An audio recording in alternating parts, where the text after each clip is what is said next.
இப்போ நீங்கள் பார்க்க போகிற ஒர்க் அவுட் பார்த்தீங்கன்னா லோயர் ஆப்ஸ்க்கான ஒர்க் அவுட் தான், அதாவது அடி வயிறுக்கான ஒர்க் அவுட் தான் பார்க்க போறீங்க. அது கூடவே பார்த்தீங்கன்னா நம்ம பட்டையும் கம்மி பண்ணக்கூடிய ஒர்க் அவுட் தான். இந்த மாதிரி லெக்கை கால் மேலே வச்சுக்கோங்க. இந்த வீடியோவை சேவ் பண்ணி வச்சுட்டு நம்ம சேனலையும் இந்த மாதிரி ஒர்க் அவுட்டுக்கு ஃபாலோ பண்ணி வச்சுக்கோங்க. காலை இந்த பொசிஷனில் வச்சதுக்கப்புறம் சைடில் ஹையாக வச்சுக்கோங்க. மேலே வந்து உங்கள் ஹிப்பை மேலே அப் பண்ணி டவுன் பண்ணணும்.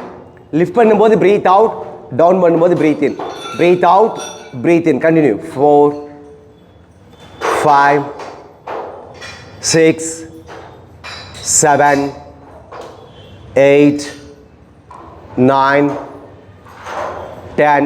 ரிலாக்ஸ். இந்த மாதிரி 15 நம்பர் பொறுமையாக, ஆரம்பத்தில் கொஞ்சம் கஷ்டமாக தெரியும், போக போக ஈஸி ஆகிடும். லைட்டாக லிஃப்ட் பண்ணி ப்ராக்டிஸ் பண்ணுங்கள். இதை 15 நம்பர் பண்ணுங்கள். ஒரு ஒர்க் அவுட்டுக்கும் இடையில பார்த்தீங்கன்னா ஒரு 30 செகண்ட்ஸ் ரெஸ்ட் எடுத்துக்கோங்க. இதை 3 செட்ஸ் பண்ணுங்கள். இந்த மாதிரி நீங்கள் ஒரு 21 டேஸ் தொடர்ந்து பண்ணும்போது பார்த்தீங்கன்னா லோயர் ஆப்ஸ் கம்மியாகிறத நீங்கள் பார்க்க முடியும். இது கூட நல்ல டயட்டு, நல்ல ஒரு வாக்கிங், இதெல்லாமே சேர்த்து பண்ணிவிடுங்க. இந்த வீடியோக்கு லைக் பண்ணிவிட்டு இது உங்கள் ஃப்ரெண்டு ரிலேட்டிவ்க்கு யாரெல்லாம் தொப்பை பெருசாக இருக்கோ அவங்களுக்கும் இதை ஷேர் பண்ணிவிடுங்க.